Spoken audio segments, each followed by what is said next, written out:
My name is Dave, and I'm 45 years old. I own a garage, a place that holds everything I've worked for in my life. It's more than just walls and tools. It's the embodiment of decades of sweat, grit, and persistence. I built it from nothing, and that makes it uniquely mine. My journey started when I was just 18. I spent 7 long years working in my uncle's garage, learning the trade, saving every penny, dreaming of something that was mine. Finally, I managed to open my own garage. Those first years were brutal. I faced challenges I never imagined, but I poured my heart, my soul, and every ounce of energy I had into making it succeed. Over the next 3 decades, it grew far beyond what I ever thought possible. Yes, I did fall in love. Her name was Lily. We met at an auto show while she was still in university.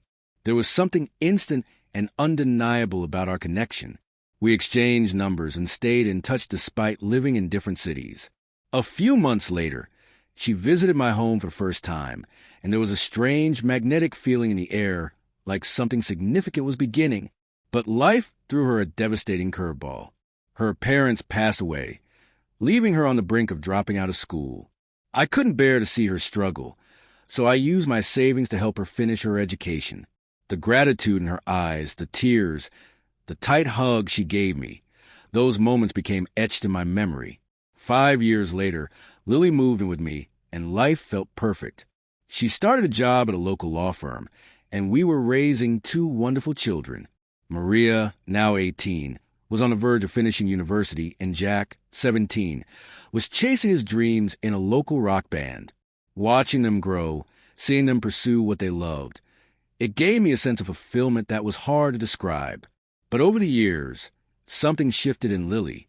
After 2 decades of marriage, I knew her inside and out, her habits, her thoughts, even the small lies she would tell. Recently, she took on a high-profile role under a prominent attorney, and that's when the cracks started showing. Late nights became frequent, and I could feel her drifting away. I stayed silent for 3 months, observing, gathering my thoughts. Then one day, I confronted her. "Why have you been coming home so late?" I asked, my patience thinning. She'd never seen this side of me before. After a long, tense 20 minutes, she finally broke down and confessed. She was having an affair with her boss. I asked her one simple question. "Why?" Her gaze was cold, unwavering. "You're still the same man I married 20 years ago. You haven't changed. You're stuck in your garage, wearing the same old clothes. I need someone who reflects my success, someone who's assertive, powerful, and alpha. You've been loyal, but you're not enough." Her words hit like a hammer, but I refuse to let them define me. "So after 25 years, you're leaving me because I don't fit your ideal image? Because I don't shine at your fancy parties? Because I don't dominate or intimidate? Was I not a good husband?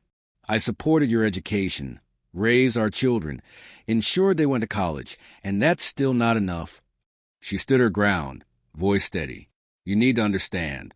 I'm moving on with my new partner. If you resist, I'll make sure you lose everything. Your garage, your home, everything you've built." I leaned back, a calm smile spreading across my face. "You think legal tricks can take everything from me?" "Yes." "Best of luck," she smirked. The next morning, she called her lover. "John, we have a problem. Dave knows about us." His voice was calm. "It's not the end of the world. We planned for this." "I know," she said, voice trembling. "But it hurts. We've been married 20 years. We have children. I told him everything. He's been loyal, but it feels hollow now." John reassured her. "Don't worry, I've got it handled. Just give me the address of the garage. I'll bring the documents." That afternoon, John appeared at my garage.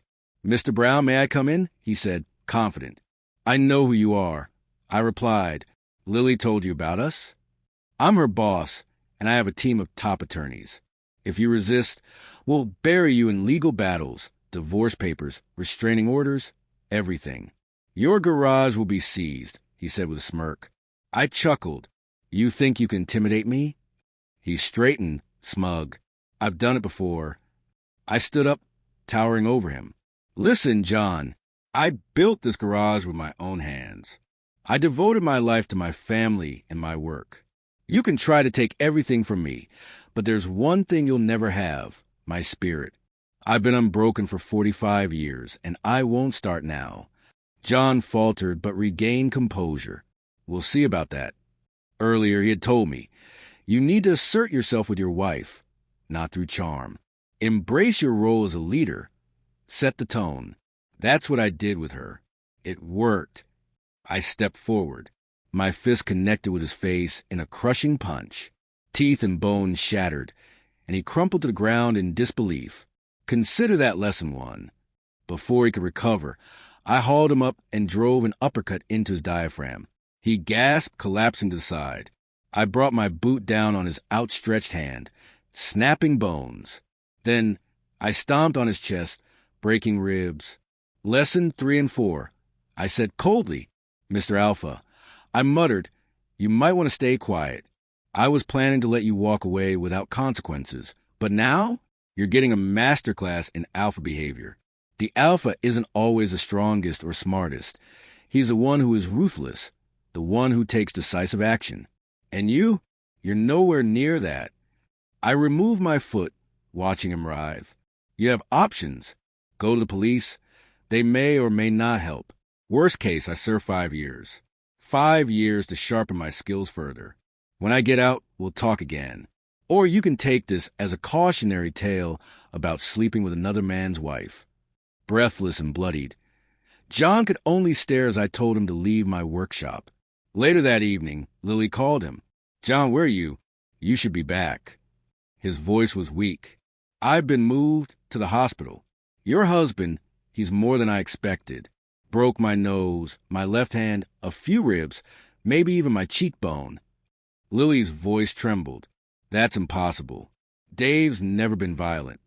I misjudged him, John coughed. My arrogance cost me. The next night, Lily found herself stranded on a desolate road. Her credit cards declined, her cash gone, and the car out of fuel. As dawn broke, a van appeared beside her. I stepped out.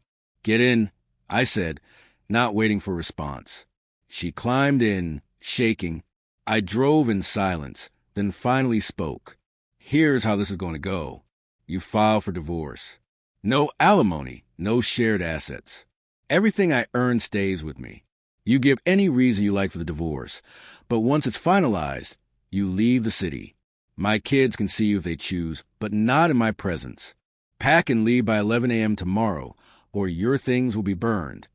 5 days later, the paperwork was on my desk. A few months later, I was free. Do I regret the marriage ending? Maybe. Do I regret Lily's inability to understand loyalty? Perhaps.